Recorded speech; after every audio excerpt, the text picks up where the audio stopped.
Modul 37, jasa-jasa perbankan.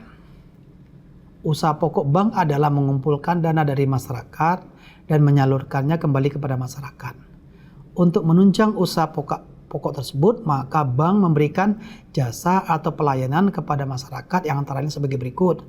Pertama, jasa transfer. Adalah jasa pengiriman uang antar daerah atau bahkan antar negara yang dilaksanakan oleh suatu bank atas permintaan nasabah baik dalam bentuk rupiah maupun valuta asing yang ditujukan kepada pihak lain, perorangan, lembaga atau perusahaan. Manfaat jasa transfer antara lain membantu kelancaran transaksi perdagangan baik di dalam maupun luar negeri. Membantu kelancaran pembayaran biaya pendidikan dan lain-lain. Memperkecil risiko yang ditimbulkan dari membawa uang. Yang kedua, jasa diskonto adalah jasa dilakukan oleh bank dengan cara menjamin surat-surat berharga yang diperjualbelikan oleh masyarakat.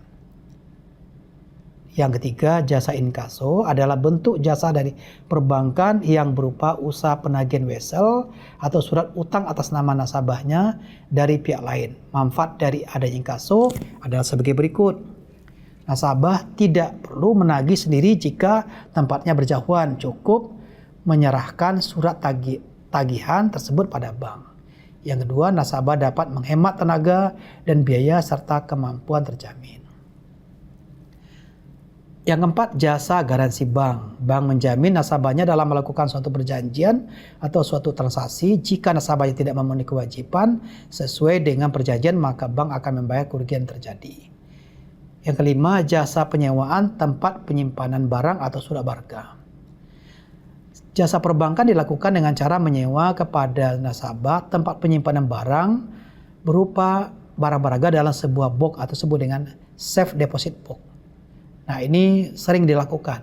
Jika misalnya kita punya harta, katakan harta berupa emas, dan kalau kita simpan di rumah kan berisiko tinggi. Jadi kita bisa titipkan di bank. Kita isikan di bank, nanti kita bayar berapa kiranya kosnya. Maka bank nanti akan menyimpan pada suatu tempat. Biasanya kalau bank itu pasti dia punya safe deposit box. Berikutnya, jasa kartu kredit. Kartu kredit adalah alat pembayaran pengganti uang tunai atau cek. Dewasa ini hampir setiap bank menyediakan bentuk jasa ini. Dan tentunya hanya bank-bank yang memiliki kriteria sehat yang boleh menerbitkan kartu kredit setelah mendapatkan persetujuan dari Bank Indonesia. Kartu kredit digunakan untuk transaksi pembelian dari sejumlah tempat seperti toko, hotel, tempat hiburan, dan sebagainya. Satu keuntungan dari penggunaan kartu kredit selain memberikan rasa aman daripada memegang tunai, juga akan memberi jaminan dari risiko kemacetan pembayaran karena keberadaannya dijamin oleh bank. Jasa cek perjalanan. Bentuk jasa yang dikeluarkan oleh bank dengan cara menyediakan cek perjalanan kepada para nasabahnya untuk memudahkan nasabah dalam melakukan transaksi selama dalam perjalanan. Dan terakhir, jasa valuta asing. Ini bentuk usaha ini dikenal dengan nama money changer, yaitu bank melaksanakan kegiatan tukar menukar mata asing menjadi mata uang rupiah dan sebaliknya, atau pertukaran antar mata uang asing dengan lainnya. Ini terutama untuk terjadinya transaksi impor ekspor, mungkin perjalanan ke luar negeri, maka mereka butuh mata uang asing, mereka butuh jasa valuta asing. Jasa penyediaan ATM. Sebagai tindak lanjut dari penerbitan kartu kredit, maka bank juga menyediakan layanan ATM. Anjungan tunai mandiri. Oke, sekian presentasi kita hari ini.